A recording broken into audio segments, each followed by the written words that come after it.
continues, not just for days, but for weeks, months, years. You cannot get rid of it.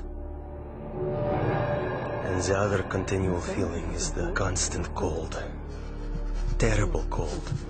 Sometimes I felt as if my blood circulation was slowing down.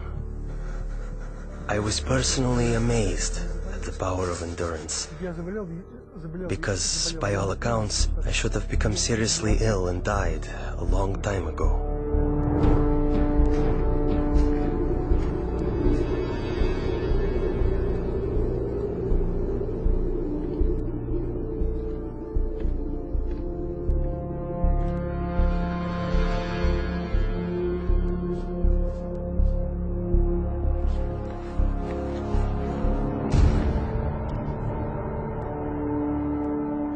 One night, I was thrown into a cell with a broken window. The KGB was determined to do an experiment and freeze me. Later they would say he broke the window in his cell and died of cold. I felt despair. I thought to myself, has God really left me? Am I really forgotten and neglected? Have my years of suffering been in vain? And in my despair, I began to pray.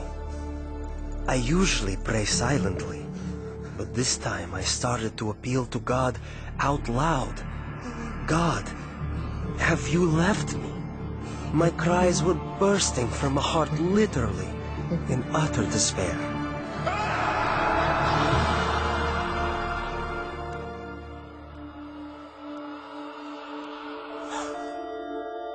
One night I had a dream.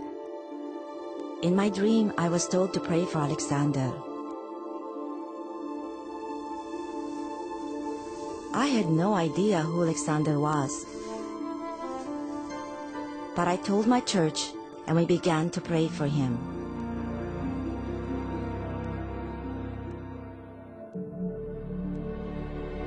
And right then, I suddenly felt a palpable physical warmth.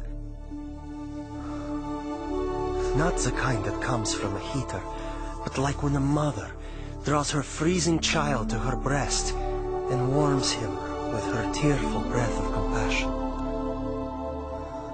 It was a very living, human warmth.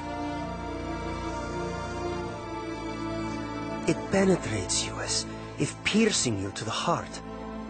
And inside your heart, a spring opens up, out of which flows peace. A wonderful, magnificent, soothing peace.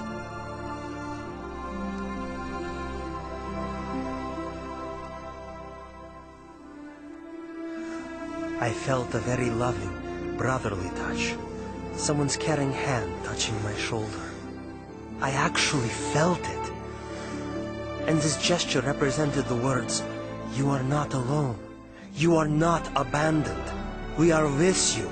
We are sharing your suffering." This warmth was the energy God gave me to feel physically the heat of prayer with my own skin, my own being. As if the prayers converted the energy of love into the energy of warmth.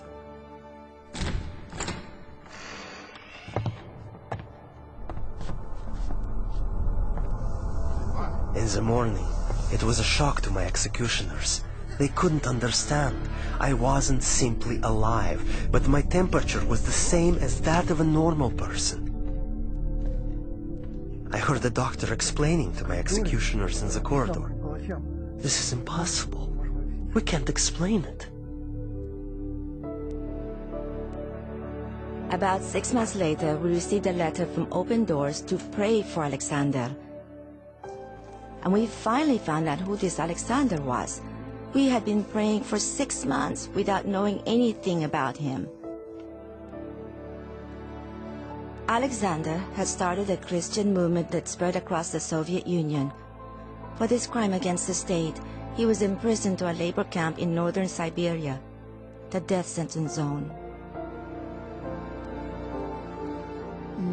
It so happened that many people began praying for me.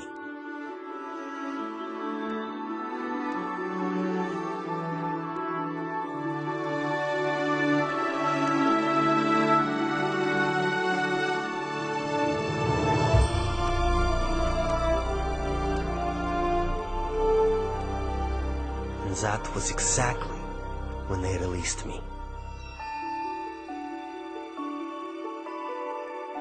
Prayer opened the prison doors, and as the gospel affirms, set the captives free.